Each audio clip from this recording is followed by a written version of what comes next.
So you think you are interested in writing a grant. It can be challenging the first time, but each time you go through the process, not only will it get easier, but you will dramatically improve the quality of your grant applications.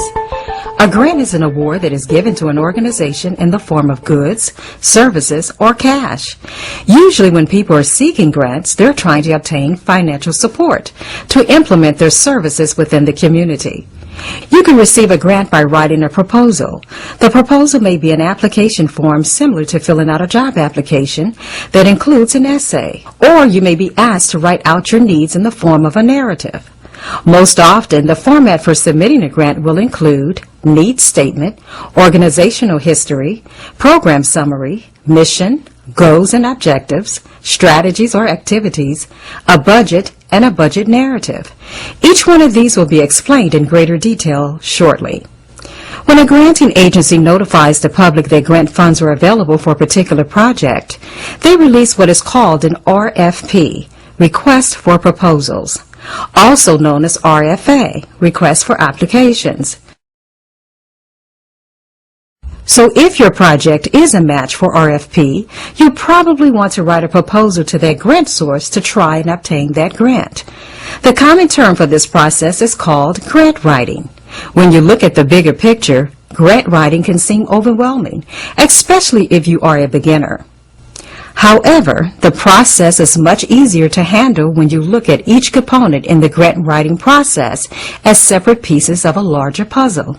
So let's look at the 5 primary individual pieces, which will be discussed in greater detail later. Writing tip.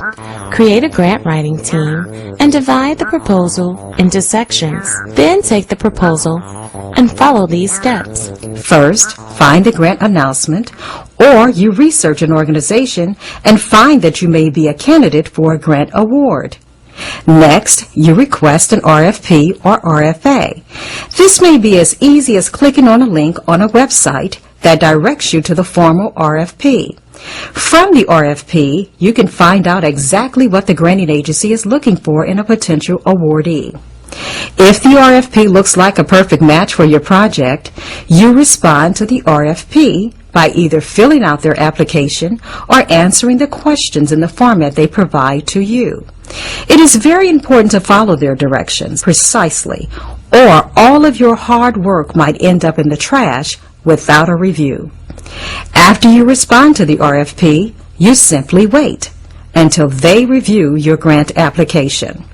If there is a contract person listed in the RFP, you may want to call them to check on the status of your application. It never hurts to have a good contact person. Sounds fairly simple, right? It can be, depending on the type of grant you are applying for. But for the most part, it can be technical and intense. Finally, you receive the news of whether you were awarded the funding or not. Let's start with the request for proposals. That's a really great idea. We should look into finding a grant so that we can implement our program. But how do we do that? I don't even know the first place to start. I'm sorry, but I overheard your conversation about grants. I'm the development director here, and I've been writing grants for longer than I care to mention. This is Tamitra, one of my grant writers. In order to find a grant announcement, or RFP, you can look online, at the library, or in various publications. For example, you can use your computer to go online and visit websites of major corporations. Grants are generally located within a community giving, community support, or community programs link. These type of grants tend to be less intensive and not financially restrictive as government grants. What do you mean by less intensive? Government grants typically are more intensive because they require more reports. But don't be intimidated. The financial and technical support is often far greater than most corporate grants. Reports, attachments, addendums, appendices, etc. Corporate grants generally do not require as much documentation. Wow, that sounds like a lot. What is that? Is that a grant proposal? It looks pretty intimidating. Go online and look up corporations in your city. Find their community support or contacts link and find out what types of programs they support. You're just reporting the facts as you find them and explaining your idea in detail. You'd be surprised how many pages you could use to explain an idea that you are passionate about. If someone told you to write an idea and explain every detail, you could easily use several pages just on your narrative alone. And remember, government grants typically come from taxpayer dollars, so accountability is important. Explaining every detail is important. The grant process can be as simple as filling out a 1 to 2 page application or narrative that includes your budget breakdown. The proposal narrative is the explanation of your idea, why it's needed, how it works, and who will benefit from it. Some items in a budget include administrative fees, equipment, contractual agreements. Most grant RFPs are now online. Besides corporate grants, research foundations, as well as local, state, and federal grant Of course, opportunities. these requirements may differ from company to company, but generally speaking, corporate grants are less complicated and have less red tape and barriers to go through than government grants. However, corporate grants generally will not provide the full financial support for program implementation like a government grant may. You may have to obtain multiple grants to keep a program going, whereas a government grant is likely to fund a great portion of your program, if not all of it. Okay, so first we see what companies are funding the type of programs we want to do, and then... You can contact them and request an application. Exactly. If you search online, most applications can simply be downloaded. But if they don't have an online application, you have to be sure to get the company name, address, phone number, and the name of the contact person that is provided. You can also look for grants through publications or library databases. The most important thing is to see if they give grant awards to the type of program for which you need funds. That is a good point. Your needs should match with the funding interests of the company. If they don't, then you shouldn't waste your time pursuing their funding. Just get the name, address, phone number, contact person, and find out if they fund your type of grant request. That's very important. But what about searching databases and libraries? There are some grant databases online you can subscribe to, and in a lot of cities, there are libraries with grant databases for you to search. Here in St. Louis, you can go to the main public library and search through the grants database. In the database, you can type certain keywords. For example, if your proposal is for a youth program in the St. Louis area targeting at-risk youth, you can type in your keywords and every granting agency inside of that database related to your keywords will show up. You can then look at each individual match and further narrow your search by checking the restrictions of each agency. Are there any factors that may cause you not to qualify for particular grants? Yes, and you need to be aware of them. For example, some funding agencies have geographic restrictions. Let's say you work with kids in St. Louis, but the granting agency you found only funds cities in California and Nevada. There can also be organizational restrictions. If you are the administrator for your church and you have your not-for-profit tax status, the funding agency may not fund faith-based organizations. Also, there may be target audience restrictions. Say you have this great youth program, but the granting agency you're looking at only funds programs for senior citizens. Or maybe you need a grant for a music program and you're looking at a funding agency that only supports sports programs. You must be aware of which grants you qualify for and which you don't. There are always a number of different restrictions that you will face, but don't be discouraged. For every organization that your proposal doesn't qualify, there will usually be a grant for which you do qualify. So once we found our matching RFPs that sound like a good fit, what do we do? It would be a good idea to take each one of the matching RFPs for the proposal and sort them according to the due date, complexity, and available resources. I would think so, right? It wouldn't make sense to work hard on a proposal and then miss the due date. They will most likely have recurring annual, monthly, or quarterly due dates where you're able to apply for that same source of grant funds. If you find an RFP from an agency, foundation, corporation that matches the fund you're seeking, be sure to revisit that agency online or find some way to keep up with their grant announcements, because if they fund your type of project, it is likely that they are interested in the type of work you do and may fund you in the future. But you must be aware of their due dates and requirements. So let's review the prospect research process. Identify your prospects, Out of the hundreds or thousands of potential donors, who on this list am I most eligible to receive grant funds from?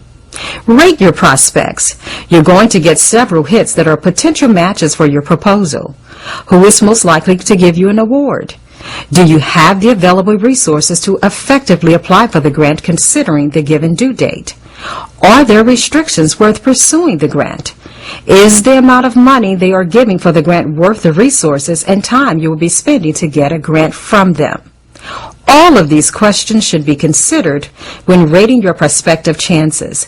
If you came back a year later and ran the same search, almost all of those same agencies will be supporting the same cause they did a year before.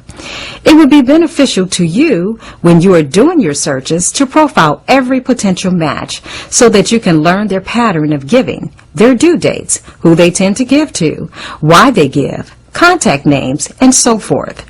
Managing your prospects will allow you to have enough time to handle more complex grant applications, court a potential donor, and maximize every grant opportunity available to you. Now that we've taken the time to sort out our RFPs and which ones we'll address first and so on, I guess it's time to start writing. Now let's make a note. You can have your program idea with the mission, goals, objectives, and activities already fleshed out on paper before you even start looking for RFPs. That way, you'll be able to more accurately match your proposal with the right RFPs. Also, when ready to fill out applications, you'll simply be transferring information from one document to another. It saves a lot of time so that you can pursue other RFPs. Look at it like filling out a bunch of job applications in one day. Every application looks different. Wouldn't it be a lot easier to fill out all of those applications if you already had your resume with you? Filling out RFPs is the same principle, but you'll have a lot more information to transfer. Another reason to have your proposal ready before you start looking for money is because it helps you stick to your mission. Some people make the mistake of trying to go after every dollar while compromising their mission. If your organization specializes in working with runaway youth, then trying to go after funds to build affordable housing projects probably is not the best move for you and your organization. You will not only be less likely to get the grant award because you will be going outside of your specialty and disregarding your mission, but you'll look like a paper chaser.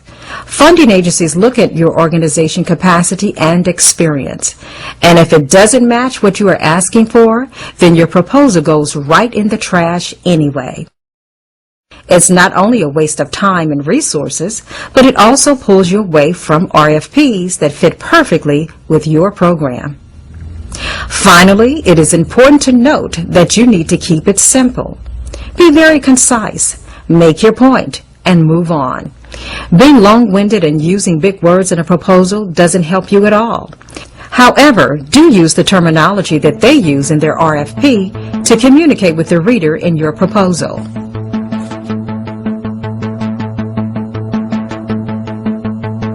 Yes, and we are now ready to start writing. The first item that most grant announcement asks for is the executive summary. What is that? It's a brief snapshot of the entire proposal condensed into one page, right? It sounds like what you are saying is that we are trying to sell our idea and organization to address the problem and need. Yes, this is definitely the sales piece of your proposal. So you've got to capture the reader in this section or your proposal might end up in the trash. Again, this is a snapshot of your entire proposal, so capturing the right parts of each section is important. What are those sections? The problem or need statement. Programs are put in place to address a problem or a need. You must be able to spell your problem out in what is called a need statement. You will need to accurately depict the problem using the most current statistics and trends. Government census data, health department statistics, courts, various branches of federal and state governments, local municipalities, libraries, and online databases are all good places to find stats. Regardless of where you find your data, make sure that it is from a reliable source. Be sure to compare your stats to other places locally and nationally so that the reader can get a broad view of the problem and where it stands in relation to other cities. Once you've compiled your stats, it is almost important to show how the needs are not adequately being addressed.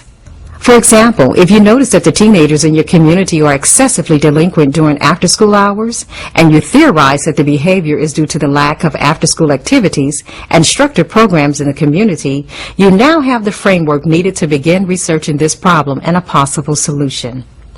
What is the problem? In this case, we'll say juvenile delinquency. So research and statistics from the juvenile courts, local police department, and area schools will all help support your case. You will also want to find out what all after-school activities are available for students, not only in the schools, but throughout the community. Remain optimistic. Be careful not to be condescending of other programs, because funding agencies do not look well upon that. Plus, they may already be funding those projects, and your criticism may not be taken well. There may be activities available for students, but they may not be activities that students want to participate in. There may not be any activities at all. There may be enough after-school programs that many kids are participating in, and after-school programming may not be the answer. At any rate, conducting preliminary research to find out if your proposed solution will help solve the problem is key. Because if your research doesn't support your solution, you will need to come up with another solution. Another important point to note, when you are making your needs statement, give the reader hope that there is a feasible solution within the amount of money you are requesting. Give them hope. So let's say your findings support your solution. You can now assemble a program model that will in essence become your proposal. The solution, who, what, when, where, how, and why. This is where you describe your program's approach to addressing the issue and includes how the program will work to address the need or problem, who your target population is, what will take place, who will benefit from the program, how long will it last, and what makes the program different from all the other programs. Your ideal is your proposed solution, and this is the heart of your grant application. If you have your ideal, and you know how your program will function, you can use the same information to apply for any grant that you qualify for. As you are describing your program, you want the reader to be able to visualize the program working. To do this, you may want to describe the vision, mission, goals, and day-to-day activities in this section to further illustrate how the program will function. Be sure to be concise and keep your responses within their requested limits. Many grant RFPs will tell you how long they want each of your responses to be, but if they don't, make sure to keep it as short, yet as clear and descriptive as possible. This section is very important. Your vision, mission, goals, objectives, and activities work together like such. Picture a pyramid with your vision as the base, then your mission, your activities, and your goals and objectives being the point. Using this format while operating your program will keep you focused on your mission so that you can accomplish your vision. It is so easy to get off track in your day-to-day activities, and this format can serve as your roadmap to keep you focused. One way people lose focus is during the grant-seeking process. People often abandon their mission and lose sight of their vision by going after different funding sources outside of their specialty. Okay, the vision. Vision. The program vision is a short, succinct, and inspiring statement of what you intend the program to become. The vision describes how you see the future with this program without specifying the means that will be used to achieve those desired results. An example of a vision statement would be to make home ownership a reality for every American. This is a very broad statement, and it doesn't specify the means that will be used to make home ownership a reality for every American. It simply says we basically want everyone to be able to get a home if they would like. But in the real world, home ownership is not always so easy. Credit can be an issue. Finances, employment, and knowledge of how to maintain a home, in addition to a variety of other variables. It is not likely that one organization is able to effectively and thoroughly address each of the specialized factors that can keep us from the vision of every American owning a home. Now take your vision, and assuming other people and organizations have your same vision in mind, put yourself in a pie chart. Everyone in this pie has the same vision. They want home ownership to reality for all Americans. However, different organizations are set up to handle different functions. Some organizations may specialize in credit counseling, some with home ownership education. Others may address the problem by finding the subsidies such as grants and low-interest homes so that first-time home buyers can move in with no money down. The point is, we all have the same vision. The difference between what your organization does to get one step closer to the vision is what formulates your mission statement. We go back to the pie and see that everyone has the same vision. But now that we have our place in this chart, we now know what our mission statement is. It would probably be impossible for our organization to do everything in this pie effectively. But together, when we collaborate and utilize each other's resources, since we are struggling to accomplish the same vision, we strengthen our organization and make the vision a reality because we're doing what we do best, our mission. Mission. A mission statement is an organization's vision translated into more specific terms. It identifies your niche in the vision. It also makes concrete the leader's view of the direction and purpose of the organization. For many corporate leaders, it is a vital element in any attempt to motivate employees and to give them a sense of priorities. The mission is the priority. Our vision statement is to make home ownership a reality for every American. The mission more specifically identifies and prioritizes your solution. That is, it describes specifically what you do, to whom you do it, and what you are trying to achieve by doing it.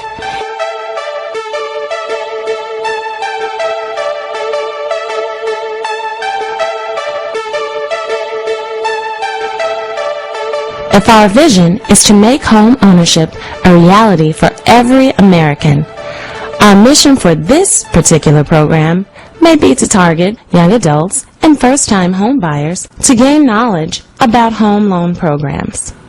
Our niche in the pie graph is loan education, so our proposals are most likely going to be based around loan education programs. For this particular program, we are targeting young adults and first-time home buyers.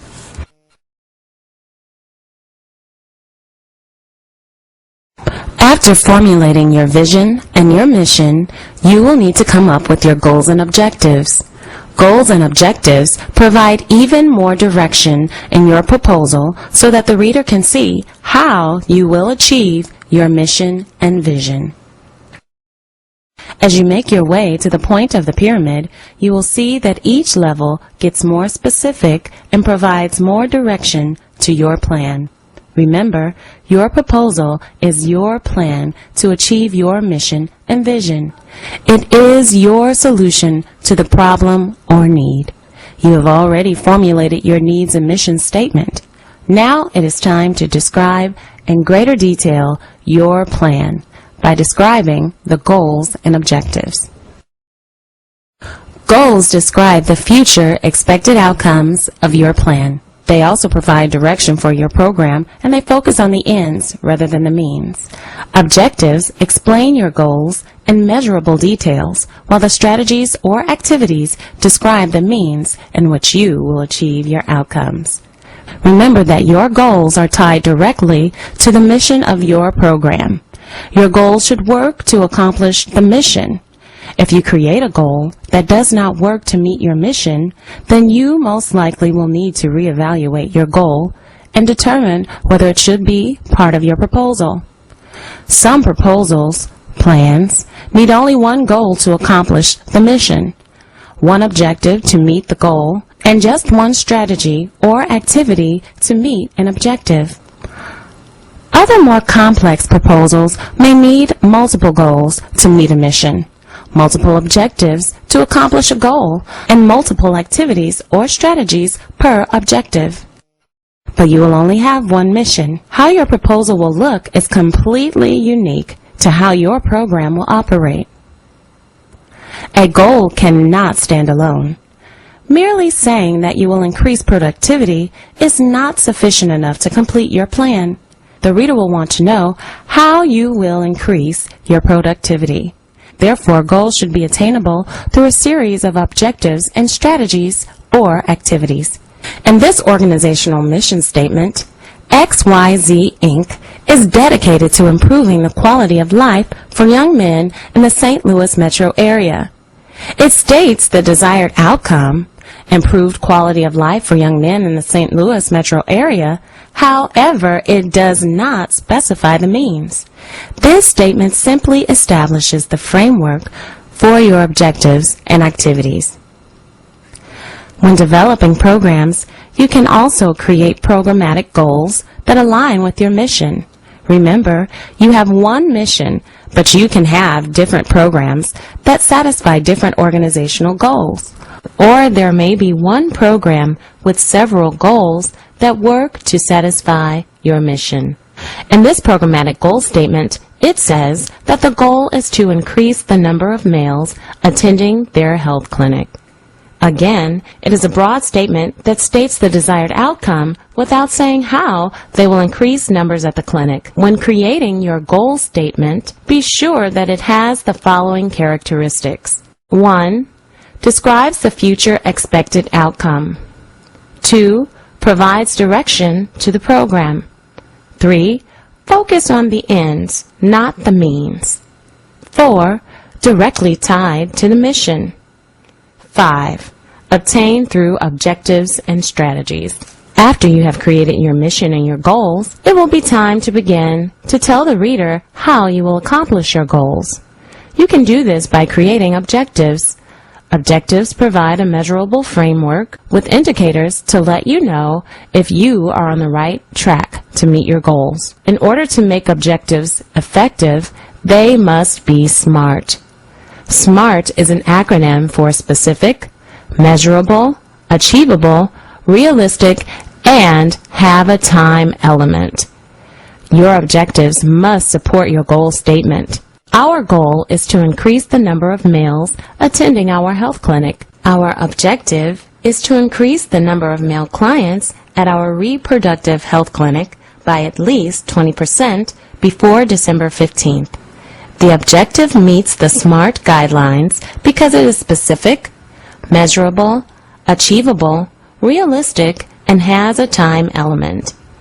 It is specific because we are specifying what we would like to achieve. In this example, we would like to increase the number of male clients at our reproductive health clinic. It is measurable because it provides indicators of whether we are meeting our objectives or not. In this example, we would like to increase the number of male clients at the clinic by 20%. If we do not reach at least a 20% increase in male clients, we will know that we have not achieved our goal. Is your goal achievable and attainable? Your organization leaders will need to draw on their experiences to know if this objective is achievable. If the objective is not achievable, it may be an objective that you will want to reconsider. If this objective is achievable, the question must be asked, can our organization realistically achieve the objectives with the resources we have? You will not want to set objectives that are outside the range of your resources. Do not confuse this with your organizational capacity. There may be an objective that your organization alone cannot achieve. However, when you collaborate with other organizations, you can make a seemingly unrealistic objective attainable and realistic. Your objective should also have a time element. When exactly do you expect to accomplish your objective? The time component gives you a date to evaluate the rate of success of your program. In this example, our time element is December 15th. If we increase the number of male clients at our reproductive health clinic by at least 20% before December 15th, we will have met our objective. If all of your objectives meet all of the SMART components, then you will need to explain in detail how you plan to meet your objectives. This narrative is called the strategy or the activity.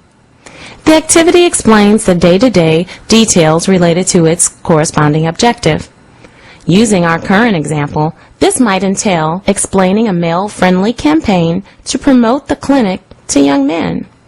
Another activity may be to provide community education sessions that emphasize the importance of men using male reproductive health services. Your activities must be explained in detail. Remember to be clear, concise, and descriptive as possible. Please be sure to keep your response within the RFP's limit. Regardless of how detailed your program is, if the RFP only gives you 2 pages to explain your narrative, you will need to keep your response within 2 pages. Following directions is part of submitting a good proposal. Wow. I really have a much better understanding of how to approach the grant writing process. Don't forget, you also have to create a reasonable budget to document how you will use the funding that you are awarded. Standard items in the budget include personal costs, travel, equipment, supplies, consultant costs, and other costs such as postage, printing, and telephone usage. Oh yeah, oftentimes you will be asked to include job descriptions for key staff. Is there anything else that we need to consider when applying for program funding? All funding sources like to know that their money is being used efficiently. In the world of philanthropy, collaboration is one of the best ways for funding sources to get the most out of their investment. It's also a great way to widen the web of services that you can offer to clients by working together with other agencies that provide complementary services and have similar visions. So when funders are looking at my grant application, exactly what are they looking for? Foundations and corporations generally use a standard set of criteria to score grant applications. These include competence, feasibility, importance of venture, originality, right fit, leverage and pattern-making effects, need for support, sound budget, persistence, dedication, and commitment, and a strong evaluation. If you address each of these areas, you will have your program up and running in no time. But remember, keep it simple.